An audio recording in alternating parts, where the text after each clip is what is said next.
Okay, today we're going to be looking at the areas and perimeters of simple shapes.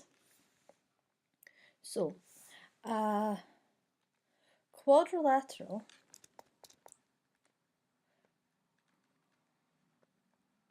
is any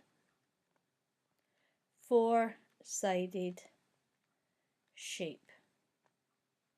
And we can remember it when you see the word quad, you think of a quad bike or a quad as in old universities you'd have like a quad as an area with a courtyard with four sides. So the word quad means four, so a quadrilateral is any four-sided shape. Now I'm going to completely insult your intelligence by going over some really simple ones. So we know that a square has four equal sides. So this, I'm doing freehand, so they're a bit rubbish, my four equal sides. So this wee line here denotes that these are all the same length. All the angles are the same and they're all right angles. And we know there's going to be four lines of symmetry through a square. There we go. So that's our square. A rectangle, which comes from the German word for four, which is rec, four-sided, is where we have these two lines the same and these two lines are the same, and again we've got four right angles, and this time we only have two lines of symmetry. I'm going to get a new page up. We've got a rhombus. Now you need to know the names of all these shapes, and then that's where it can become a wee bit more confusing because there's a lot of different shapes. So a rhombus is basically a kite. Now I'm going to change my pen colour, and so in a rhombus this angle and this angle are the same, and this angle and this angle are the same, and these lengths are all the same, and we've got two lines of symmetry. And we've got our parallelogram, which I am terrible at spelling. Parallel, two L's, E-L, parallelogram. And the thing about the parallelogram is you've got two sets of parallel lines. So we've got these two lines here are parallel and they're the same length, and these two lines here are parallel and they're the same length, and we've got two sets of equal angles. This angle and this angle are the same, and this angle and this angle are the same, and there's no lines of symmetry. There is rotational symmetry,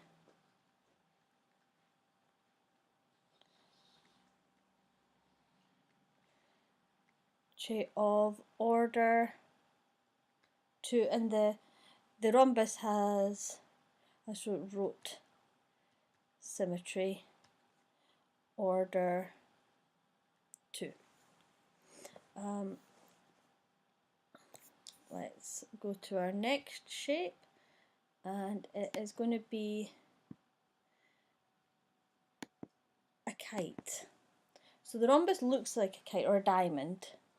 Now we're actually going to go to the mathematical version of a kite. So the kite and the rhombus are easy to be confused. So this one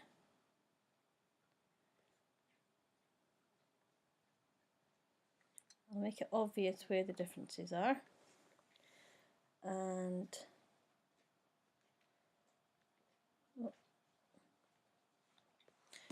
Let's get lots of colours up so we can see what we're doing. We have, in our kite, we have two angles, only two pairs of angles that are the same. And whereas we had in the rhombus we had two pairs, so those two and those two are the same, but in the kite we've only got these two are the same, but these two are actually different. And we have this and this are the same length, and this one, this line and this line are the same length, and we have one line of symmetry. So we have the two equal angles, two pairs of equal sides, and one line of symmetry. Now we're going to go for the arrowhead.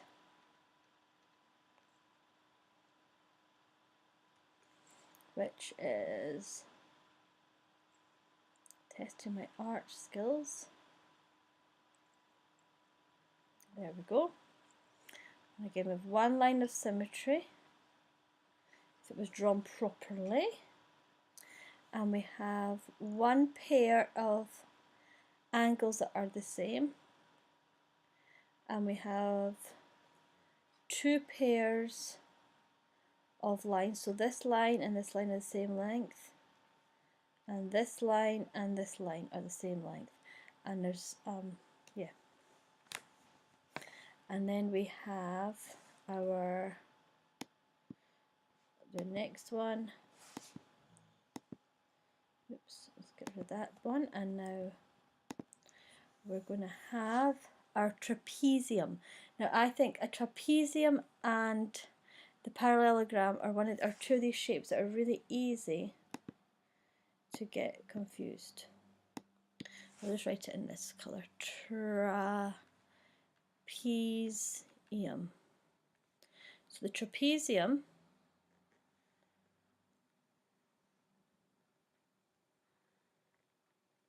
has this line and this line are different lengths, but they're parallel. And these lines here are different lengths. They've no angles the same, and these are not parallel. Now we can also have, and there's no lines of symmetry, we can also have an isosceles. I mean, I've got too many S's. Isosceles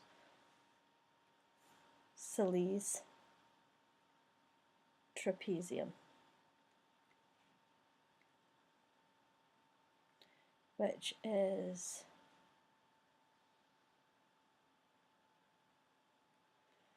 so in this isosceles trapezium we have this length and this length are the same length. We have one line of symmetry, and we have two pairs of angles which are the same. So this angle and this angle are the same, and this angle and this angle are the same. So that's our isosceles trapezium. Now let's have a look at some basic rules of area. So for a rectangle,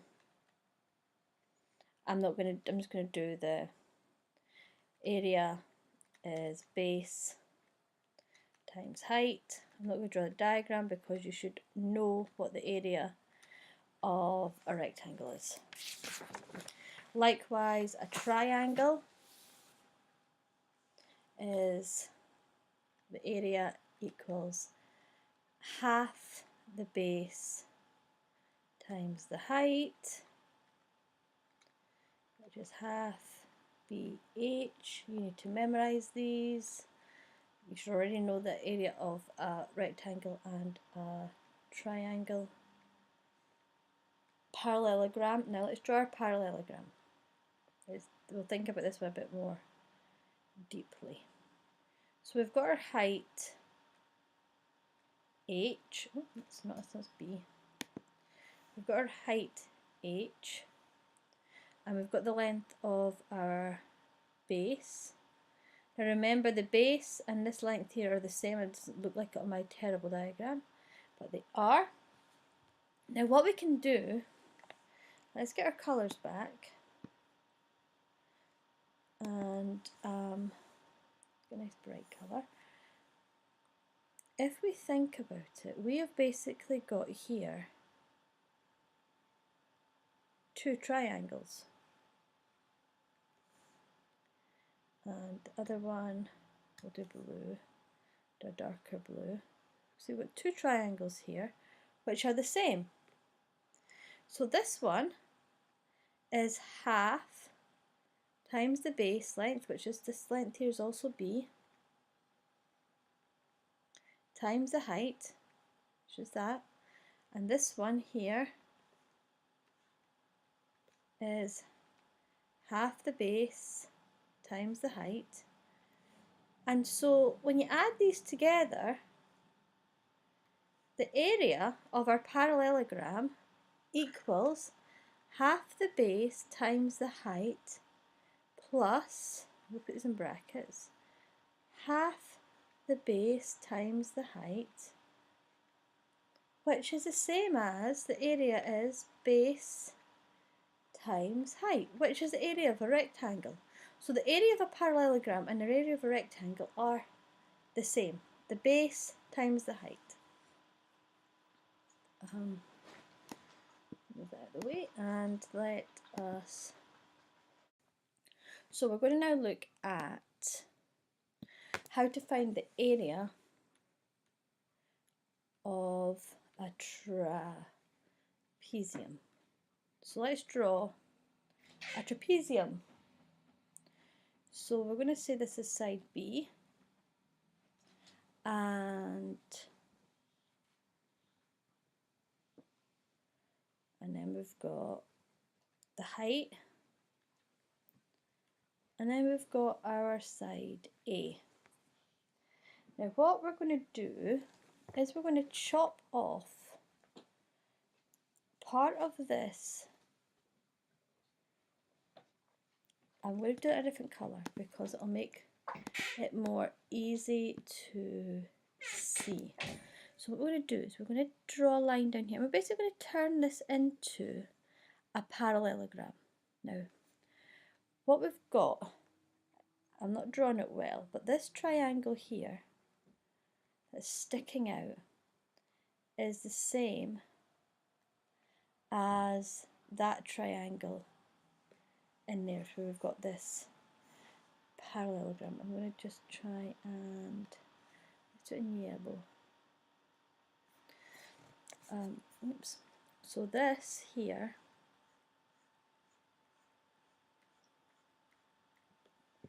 is like our parallelogram. Now, the other thing we've got here is now this side is A plus B divided by 2, and this is A plus B divided by 2 for this bit here. Now, by slicing and swiveling a triangle, that's what we've done here, and this triangle here goes down here, we've shown a trapezium can be converted into a parallelogram. The original trapezium had two different sides. So we had that side A and that side B. The length of the new parallelogram is found by the averaging of these. So you average, that's what we've done here. This and this is the average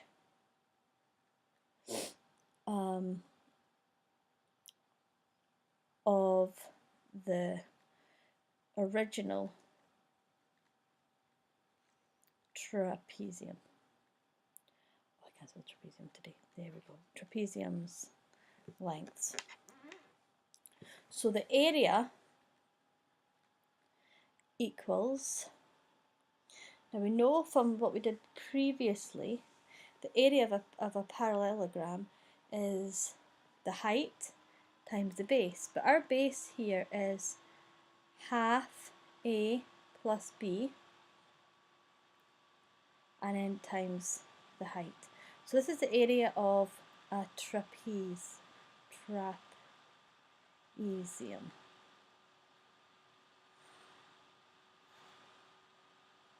Okay, so we'll get these lengths here come from the average of our original trapezium's length, the bottom, and the length at the top. And then we converted it into a parallelogram by cutting off a little triangle here and sticking it in there. So we get a parallelogram which we know how to find the area of, and that's how we find the area of our trapezium. So let us do an example with a trapezium. So find the area of this trapezium.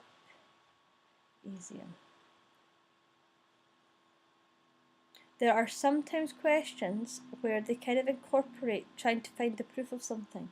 So understand, if there's a proof in the book of how to find an area, know how to do it.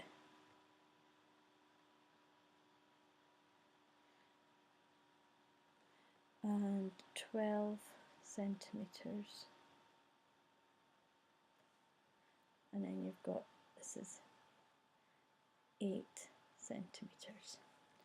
So area equals half A plus B times the height.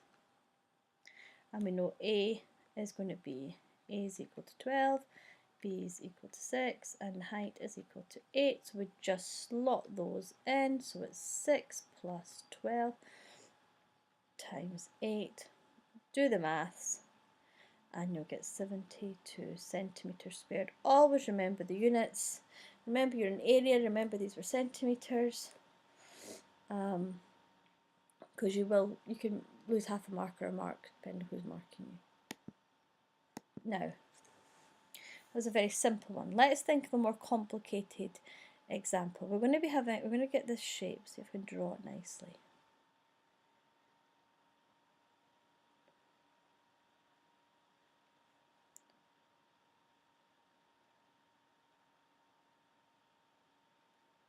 Big line up here. So we've got, this is 4 centimetres, this is 3 centimetres, 3 centimetres,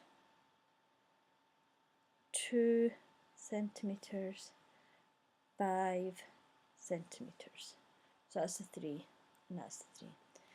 Calculate the perimeter. So the perimeter is the length all the way around the shape. So we're going to cut this and then we're going to calculate the area. So what we're going to do is we're going to cut this up into 3 shapes. So we've got one here, which is A, and then over here, which is B, and then we've got C here. So A is going to, so we know this is a rectangle, so this also must be 3 centimetres. So the perimeter is going to be 4, add 3, add 5, add 2, add 3, and then this is also 2, add 2, add 3, 2, add 3. Now it's back to the beginning. So we're going to add all those bits together and we'll get 22 centimetres. And now B, what we do is we find the area of A is 4 times 3, because it's a rectangle, which is 12. Area of B is going to be, for this one, it's 3 times 2, which is 6. So it's another rectangle. Then the area of C is half the base times the height, which is going to be half of, so we've got 4 and we've got 3, half times 4 times 3, which is going to be 6. And then we are going to add them all together, so the areas of A plus B plus C equal 12 plus 6 plus 6, which is 24 centimetres squared. And look there, I didn't do my centimetres squared bits. And that's how you would work out the area of this one. Now, another kind of question you might get is where you have to come up with an algebraic expression. So this is a very simple one. It involves just a rectangle, but it can be any of the shapes that we've been looking at. And we know x plus 5 is the length of this length of here, and this is length x. We know the area, we know the perimeter, sorry, it's the perimeter we're going to be given. The perimeter, well, P is 58 centimetres, find x. So x plus 5 plus x must equal 58. Add the different lengths together. So we've got 2x plus 5 equals 58. 2x must equal, oh no, I'm sorry, I've messed that one up. So we're going to have it's x plus 5 plus x, sorry, so we've got x plus 5 there, another x plus 5 here, an x here, and an x there. So it's going to be, so how many x's? 1, 2, 3, 4. 4x, and then it's 5 plus 5 is 10. And then, so 4x is going to be 48, so we take away 10 from both sides. And then x is going to be 12 centimetres. And you might be asked a similar type question with area. And as I just made a silly mistake, those are the kind of silly mistakes that are really easy if you're just not quite paying attention. So I hope that helps.